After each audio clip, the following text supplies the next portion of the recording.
watching Exposed India.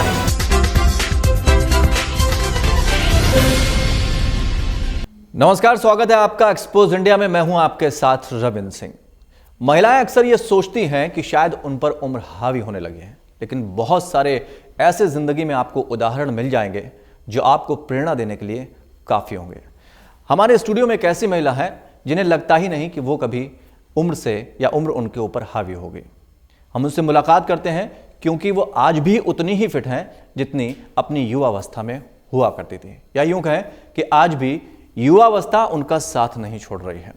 हम बात करते हैं श्रीमती इस समय कर्णपाल, मोनिका कर्णपाल हमारे साथ मौजूद हैं, जो कि मिसेस दिल्ली एनसीआर 2016 का खिताब जिन्होंने अपने नाम किया है। मोनिका जी, बहुत बहुत स्वागत करते हैं आपका एक्सपोज इंडिया में। तो सबसे पहले हम जानते हैं मोनिका जी से कि आखिर उनको ये प्रेरणा कहाँ से मिली, आखिर कैसे उन्होंने ये सोचा कि हम इस उम्र में भी खुद को फिट रख सकेंगे और ये खिताब अपने नाम कर सकेंगे। मोनिका जी, सबसे पहला सवाल तो यही है कि जब आपने इस खिताब को हासिल किया तो आपके जहन में क्या चल रहा था? क्या जीतने की ललक थी, एक जुनून था, या आपको लगता था कि नहीं, ये खिताब मैं जीत सकती हूँ?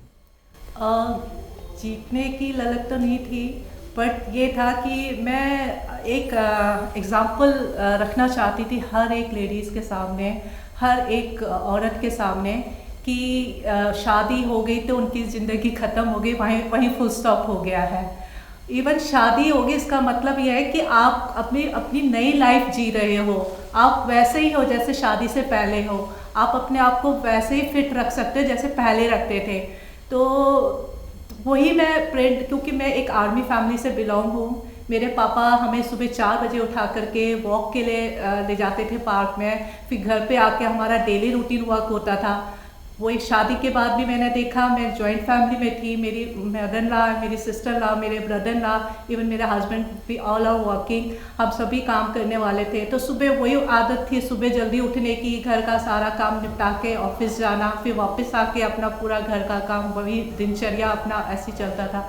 तो अब मेरे बच्चे भी हैं, मेरा एक बेटा है और एक बेटी है। अब now both are in higher education.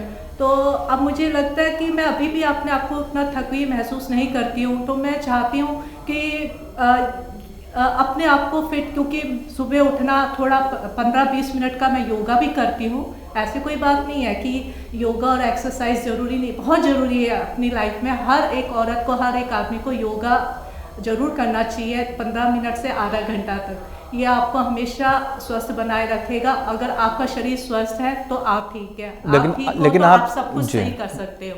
तो यही मन के हारे हार है, मन के जीते जीते। हाँ जी, बिल्कुल। लेकिन ये बिल्कुल आपने तो लेकिन ये कहाँ से लगा आपको कि मतलब किसने प्रेरणा दी आपको यहाँ तक पहुँचने के लिए? प्रेरणा मेरे पापा सबसे पहले रहे हैं। वो उन्होंने मुझे शक्ति दी है कि जब तक तुम जिंदा हो, जब तक तुम्हारी आखिरी सांस है, तुम हमेशा स्ट्रॉन्ग बने रहो।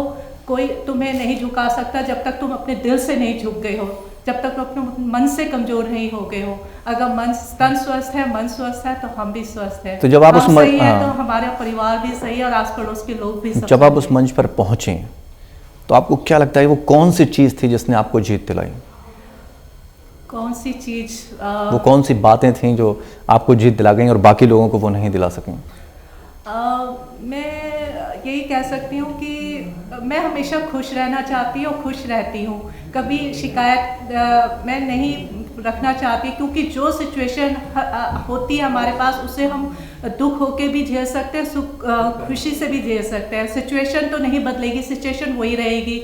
इसलिए खुश रहना ही मेरे को लगता है कि मुझे इस मुकाम तक लेकर आया। मैंने शिकायतें अपनी ज़िंदगी से बहुत कम रखी है। हाँ, अपने खाने पीने का ध्यान, अपना शरीर का ध्यान ज़रूर रखा है। पहले मैं अपने आप को प्यार करती हूँ, जब मैं अपने आप को प्यार करूँगी तभी मैं दूसरों को प्यार कर पाऊँगी। चलिए, हम ये भी जानते हैं मोनिका जी से कि आखिर उनके बच्चे अब उनके बारे में क्या सोचते हैं, क्योंकि वो दिल्ली एनसीआर की सबसे फिट महिलाओं में से एक जो खिताब है वो उन्होंने हासिल किया है। मोनिका जी, क्या कहते हैं आपके बच्चे? कभी उन्होंने ऐसा सोचा था कि उनकी मॉम आज इस जगह पर पहुंच जाएंगे और जो दिल्ली एनसीआर है उसकी सबसे फिट महिला कहलाएंगे? बिल्कुल सही आपने ये बात मुझसे पूछी है। मेरे बच्चे बहुत प्राउड महसूस करते हैं जब उनको पता चला, जब उन्होंने देखा मुझे अवार्ड लेते हुए fittest women of the year 2016। क्योंकि वो मुझे हमेशा ऑब्जर्व करते थे, मैं इतना दौड़ धूप करती हूँ, घर का सारा काम करके जाती हूँ, और बच्चों का टिफ़िन पैक करना, लंच बना के जाना, फिर शाम को वापस ऑफिस से आना, फिर डिनर प्रिपेयर करना। फिर तब भी मैं उनके साथ हमेशा हंसती रहती थी, स्माइल ही दिया है उन बच्चों को हमेशा। पर एक चीज़ और ज़रूरी है कि मैं पार्क में ज़रूर वॉक करती हूँ, थोड़ा रनिंग भी करती हूँ, ये भी मेरे बच्चों ने हमेशा ऑब्जर्व करा है। तो ये एक तरह से उनके लिए शिक्षा है कि भी देखो, अपना शरीर का ध्यान रखना बहुत ज़रूरी है। तो ये एक मैंने उनके लिए रोल मॉडल ही बनी है, उनके लिए एक एग्जाम्पल क्रिएट करा है।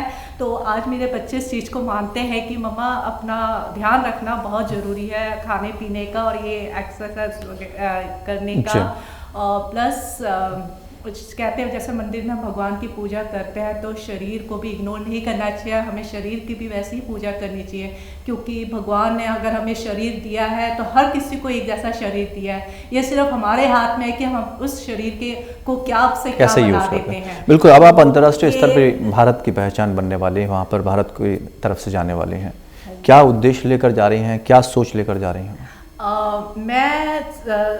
मुझे बहुत खुशी हो रही है कि मैं अब इंडिया को रिप्रेजेंट करने इंटरनेशनली लेवल पे पहुंच गई हूँ और बाहर जा रही हूँ। तो मैं वहाँ पे दो ही बातें रखना चाहूँगी इंटरनेशनली। एक तो मैं वुमेन एम्पावरमेंट की फेवर में हूँ कि हर एक औरत को शिक्षा का अधिकार है, चाहे वो पिछड़ी जाति की, चाहे वो गरीब हो, चाहे अमीर हो, चाहे कुछ भी हो।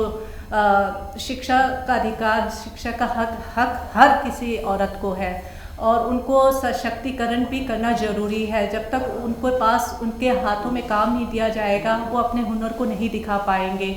और आज के ज़माने में ऐसा नहीं है कि आदमी ही आगे बढ़ सकते हैं, औरतें पीछे हैं। मैं इसे गलत मानती हूँ। अगर आदमी औरत को मकान लेके देता है तो ये औरत ही होती है जो उसे घर में बदलती है। अगर आदमी उसे एक बीज देता है तो ये औरत ही होती है जो उसे बच्चे पैदा करके देती है। अगर आदमी औरत को रखने के लिए घर में राशन पानी देता है तो ये औरत ही है जो उसे पका के खाना खिलाती है। तो इसलिए औरत को एक देते हो तो औरत उसको कई बार मल्टीप्लाई करके आपको रिटर्न देगी। लेकिन आजकल तो अगर इस हिसाब से औरत ही आगे है और औरत को मैं कम नहीं मानती हूँ। और दूसरा, मैं इंटरनेशनली ब्लाइंड पीपल को बहुत मैं खुद उन्हें देखती हूँ, महसूस करती हूँ, तो मुझे कभी कभी लगता है कि भगवान ने उनके साथ अनजस्टिस करा है, अन्याय करा है। क्योंकि हम सबको भी, आपको भी पता है, हम सबको पता है कि ये लाइफ एक है, ठीक है। इस लाइफ के बाद तो मैं नहीं विश्वास करती कि कोई दूसरी लाइफ है। इसको आप अच्छी तरह से देख रहे हो। और भगवान ने दो खूबसूरत चीज़ें बनाई है, एक सृष्टि बनाई है और इसमें रहने वाले जीव जंतु। सिर्फ मैं मानती हूँ कि ये दो ही चीज़ें खूबसूरत हैं, जिसे आप देख रहे हो, मैं देख सकती हूँ, महसूस कर सकते हैं, हम इनको इंजॉय करते हैं, हम उनको फील करते हैं। बट अगर जो नहीं कर सकते, ये ब्लाइंड लोग हैं जो इस जिंदगी में हैं, जी रहे हैं, बट उनको पता ही नहीं हम क्या जी रहे हैं। एक चूंकि महिलाओं के लिए आपने बात करी, अगर हम अपने भारत देश की बात करें, हाँ जी, तो जिस तरह के मामले सामने आ रहे हैं महिलाओं के प्रति अपराध को लेकर, क्या आपको लगता है कि भारत में आज महिलाओं की स्थिति पहले से बेहतर है, या आज भी व्यक्ति रूढ़िवादी सोच के अंदर अपना समय बिता रहा है और महिलाओं को उस स्थान पर नहीं देखना चाह रहा? यही मैंने शायद आपको पहले यही बात मैंने बोली थी कि जब तक औरत के हाथ में काम नहीं दिया जाएगा वो अपना हुनर नहीं दिखा पाएगी। जब तक उसको ये जिम्मेदारी सौंपी नहीं जाएगी, उसके बाद आप खुद देखिए कि कैसे औरतों के साथ जो इतना अत्याचार हो रहा है, ये सब हो रहा है, उसके परसेंटेज में खुद ही गिरावट महसूस हो जाएगा, खुद ही गिरावट दिखना। क्या लगता है क्या काम होना चाहिए? औरतों को हर फील्ड में, जैसे आर्मी में, पुलिस लाइन में, इन्वेस्टिगेशन ब्यूरो में, साइंस के फील्ड में, हर जगह उनको स्थान देना चाहिए जहाँ पे सोचने से पहले एक बार ही सोचा जाता है। तो ज़रूर ये मैं अपनी भारत की महिलाओं के लिए तो यही चाहूँगी कि उन्हें ये मौका शायद कम मिल रहा है, इसलिए हमारा भारत शायद पिछड़ा हो या मे भी थोड़ा पीछे हो। पर अगर औरतों को भी बराबर का हक दिया जाए, क्या लगता नहीं कि हमारे देश की बात करें या विश्व की अगर महिलाओं की बात करें तो महिलाओं के एक बाजार के तौर पर पेश किया जाता है। कोई भी आप ऐड देख लीजिए, जिस साइड में महिलाएं नहीं होनी चाहिए उसमें भी महिलाएं होती हैं।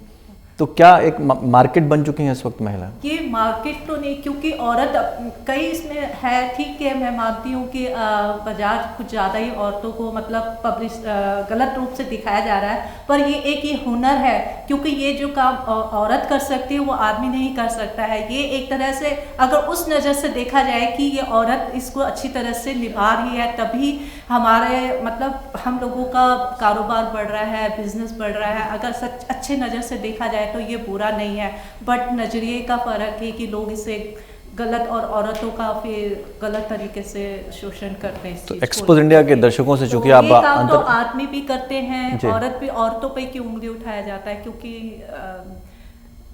सोच गलत है, इसीलिए सोच बदलनी होगी, सोच बदलनी पड़ेगी। क्या कहना चाहेंगे एक्सपोज इंडिया के दर्शकों से?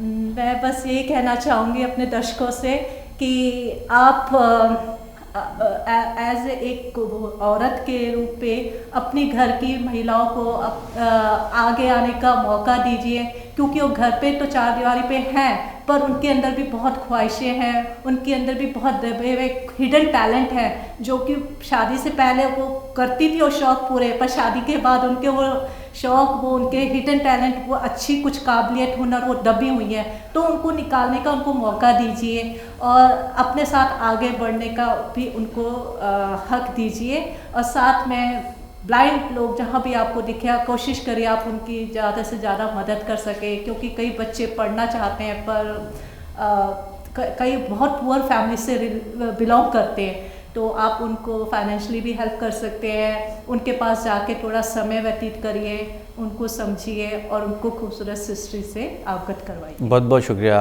मोनिका जी हमारे साथ स्टूडियो में समय बिताने के लिए।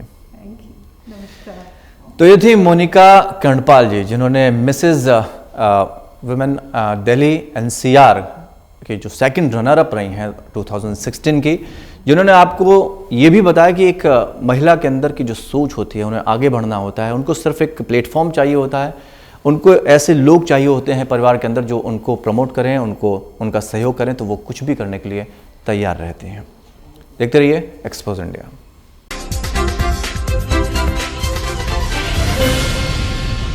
नमस्कार, सलाम, Sat Shri Akal. This is Vivek Oberoi and you are watching expose India.